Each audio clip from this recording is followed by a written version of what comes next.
Avez-vous déjà remarqué comment le temps semble s'accélérer une fois passé un certain âge? On se souvient de ces journées pleines d'énergie, où marcher longtemps, porter des charges ou même courir derrière un bus paraissait simple. Et soudain, le corps commence à envoyer d'autres signaux. Le souffle se fait plus court, les muscles perdent de leur tonicité. La posture se relâche légèrement. Pourtant, cela ne signifie pas que la vitalité a disparu pour de bon. Le corps reste une machine incroyablement adaptable, prête à répondre dès qu'on lui envoie les bons messages. Ce qu'il faut, ce ne sont ni des pilules magiques, ni des heures interminables dans une salle de sport, encore moins des promesses coûteuses de suppléments. Ce qu'il faut, ce sont quelques gestes essentiels, ciblés, réguliers. 3 mouvements simples, accessibles à tous, que l'on peut réaliser à la maison sans équipement et qui transforment la façon dont on vit les années à venir. On croit souvent que la fatigue, les douleurs articulaires ou la perte de force sont des étapes inévitables. La science nous montre pourtant le contraire. Avec les bons stimuli, il est possible de maintenir une musculature solide, de préserver les articulations et même de stimuler le métabolisme pour continuer à brûler de l'énergie efficacement. Et cela est particulièrement crucial après la cinquantaine, lorsque la masse musculaire diminue naturellement et que la graisse abdominale tend à s'accumuler. La bonne nouvelle est que l'on peut inverser une partie de ce processus. Mais il faut décider de commencer, ici et maintenant. Le premier mouvement qui mérite d'entrer dans votre quotidien est universel, intemporel et redoutablement efficace. La pompe. Trop souvent associée aux souvenirs de jeunesse ou aux entraînements militaires, la pompe est en réalité un des exercices les plus complets que l'on puisse imaginer pour la partie supérieure du corps. Elle sollicite les pectoraux, les épaules, les triceps et le tronc, tout en améliorant la stabilité et la posture. Pratiquer régulièrement des pompes aide à protéger la colonne, à préserver la densité osseuse et à réduire les risques de douleurs dorsales. Bien sûr, il n'est pas question de commencer par des dizaines de répétitions. L'important est d'adapter le geste à sa réalité. Si vous débutez, vous pouvez poser les genoux au sol, appuyer vos mains contre un mur ou utiliser le bord d'une table. Ces variantes permettent à chacun de trouver son point de départ. Et c'est la régularité qui compte. 5 bonnes pompes chaque jour, faites consciencieusement, apportent plus de bénéfices que 50 exécutées une fois par hasard. Le corps progresse avec ce qui devient habitude. Et rien n'est plus puissant qu'un geste quotidien de renforcement. En intégrant ce mouvement, vous remarquerez non seulement un gain de force, mais aussi une sensation de légèreté dans vos gestes de tous les jours. Porter des sacs, attraper un enfant dans vos bras, monter un escalier sans appui. Et derrière ces bénéfices physiques se cache quelque chose de plus grand encore, un sentiment retrouvé de liberté. Une fois que le haut du corps commence à se renforcer grâce aux pompes, il est temps de s'intéresser à la base, aux fondations même de notre mobilité, les jambes. Car à quoi bon avoir des bras solides si les genoux peinent à soutenir le poids du corps ou si les hanches deviennent raides dans les gestes les plus simples? C'est ici qu'intervient le second mouvement essentiel, le squat. Un geste que l'être humain pratiquait naturellement depuis toujours, mais que notre mode de vie moderne a peu à peu relégué au second plan. Pourtant, c'est l'un des exercices les plus efficaces pour maintenir la force, la stabilité et l'équilibre. Le squat mobilise les quadriceps, les fessiers, les abdominaux et renforce en même temps les articulations des genoux et des chevilles. Chaque fois que vous vous accroupissez, même sans poids supplémentaire, vous entraînez votre corps à se relever plus facilement, à marcher avec plus de fluidité et à réagir en cas de perte d'équilibre. Les études montrent que le simple fait d'inclure ce geste dans la routine réduit fortement le risque de chute, qui sont l'une des principales causes de perte d'autonomie à partir de la soixantaine. Mais le squat ne s'arrête pas là. Il stimule la circulation, améliore la souplesse des articulations et favorise la production d'hormones qui protègent la masse musculaire. Beaucoup hésitent à s'y mettre par peur de se faire mal aux genoux, mais la douleur vient souvent d'un manque de technique ou d'un effort trop brusque. Commencer en douceur est la clé. Une façon simple est d'utiliser une chaise. Asseyez-vous lentement, puis relevez-vous, en gardant les pieds parallèles et le dos droit. Cette version accessible est un tremplin idéal pour ensuite progresser vers des squats complets. L'important est de rester conscient du mouvement. Ne laissez pas vos genoux partir trop en avant. Gardez le regard droit, engagez le ventre et respirez profondément. Petit à petit, la force revient, la confiance aussi, et chaque squat devient plus naturel. Pratiquez ce geste chaque jour, même 10 répétitions. C'est comme investir dans sa sécurité future.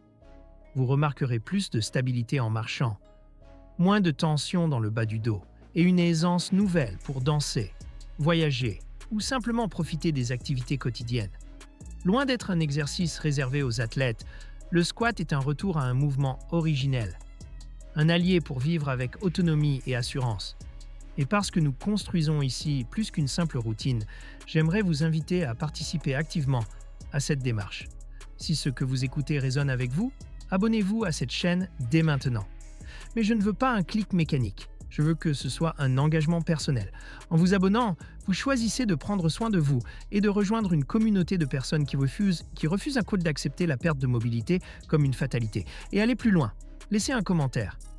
Dites-moi lequel de ces deux exercices, la pompe ou le squat, vous pensez commencer aujourd'hui.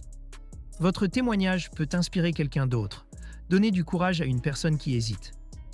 Ici, chaque histoire compte. Partagez vos expériences, vos réussites, vos difficultés. Ensemble, nous pouvons créer un espace d'entraide qui transforme réellement la façon de vieillir. Nous avons déjà posé 2 piliers solides, le haut du corps avec les pompes, la base avec les squats. Mais il reste un centre névralgique, souvent négligé et pourtant fondamental. Le corps, c'est-à-dire la ceinture abdominale profonde, qui relie et soutient tout le reste. Cette zone n'est pas seulement une question d'esthétique. Elle joue un rôle vital dans la posture, la respiration, la stabilité et la protection de la colonne vertébrale. Un tronc faible peut entraîner des douleurs chroniques au bas du dos, une mauvaise posture et une perte d'équilibre. Et c'est précisément là qu'entre en jeu le 3e exercice, la planche. La planche est un mouvement statique, mais son efficacité est impressionnante. À première vue, il s'agit simplement de rester immobile, appuyé sur les avant-bras et les pointes de pied, le corps aligné. Mais derrière cette apparente simplicité se cache un entraînement complet. Le ventre, les épaules, les fessiers, les lombaires, les hanches et même l'intérieur des cuisses travaillent simultanément. Cette synergie musculaire renforce le corps de l'intérieur, comme une armature invisible qui stabilise l'ensemble. Ce qui rend la planche unique, c'est sa capacité à protéger la colonne sans aucun impact. Pour les personnes qui passent de longues heures assises, c'est une bénédiction. Elle réveille les muscles endormis, redonne de la tonicité au tronc et corrige naturellement la posture. En pratiquant régulièrement, on observe moins de douleurs lombaires, une respiration plus fluide et une silhouette plus droite.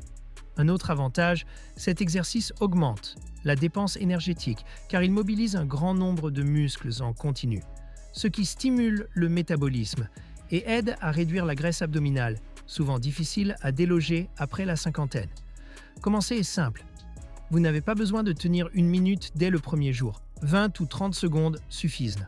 Le plus important est la régularité. Avec le temps, vous pourrez prolonger progressivement la durée. Le corps tremble, les muscles brûlent, mais c'est précisément ce signe qui montre que l'exercice agit. Pour bien exécuter la planche, gardez les coudes sous les épaules.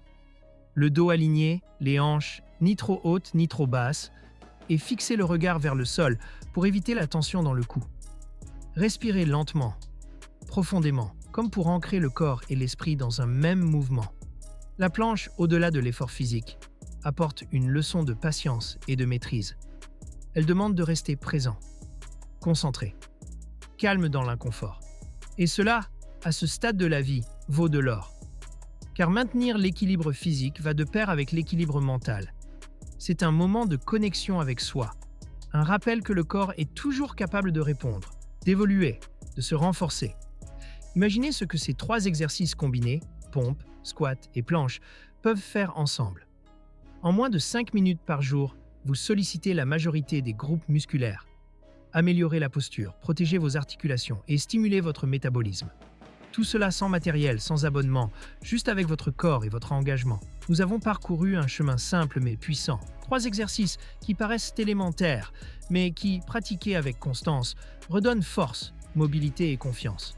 Les pompes pour le haut du corps, les squats pour la base, la planche pour le centre. Chacun d'eux agit sur une zone spécifique, mais c'est ensemble qu'ils révèlent tout leur potentiel. Le plus beau, c'est que ces mouvements ne demandent ni salle de sport, ni équipement sophistiqué. Juste 5 minutes, un peu d'espace et une décision. celle de prendre soin de soi. Trop souvent, nous croyons que l'âge nous limite. On se dit qu'il est trop tard, que la fatigue ou la raideur sont inévitables. Mais la vérité, c'est que le corps attend simplement d'être sollicité. Chaque répétition est comme un message envoyé à vos muscles, à vos articulations, à votre cœur. Je n'ai pas renoncé. Je choisis de rester actif. Et ce choix, même modeste, change tout. Levez-vous le matin et accordez-vous ce petit rituel. 5 pompes adaptées à votre niveau, 5 squats conscients et une planche de 20 secondes. En moins de temps qu'il n'en faut pour préparer un café, vous aurez déjà transformé votre journée. Le secret n'est pas la perfection, mais la continuité. Il ne s'agit pas de chercher la performance immédiate, mais de construire une habitude solide. Jour après jour, le corps répondra. Plus de fluidité dans les gestes quotidiens, moins de douleur, une meilleure posture et surtout, une énergie retrouvée. Ce qui semblait difficile au début deviendra naturel. Et bientôt, vous sentirez que vous contrôlez à nouveau vos mouvements, que vous n'êtes pas spectateur du temps qui passe mais acteur de votre vitalité. Mais il y a plus. Le mouvement ne transforme pas seulement le corps, il allège aussi l'esprit. Bouger stimule la production d'hormones qui améliorent l'humeur, la concentration et la qualité du sommeil. Vous vous sentirez plus présent, plus disponible pour vos proches, plus confiant dans vos projets. Vieillir ne doit pas être synonyme de recul mais d'évolution.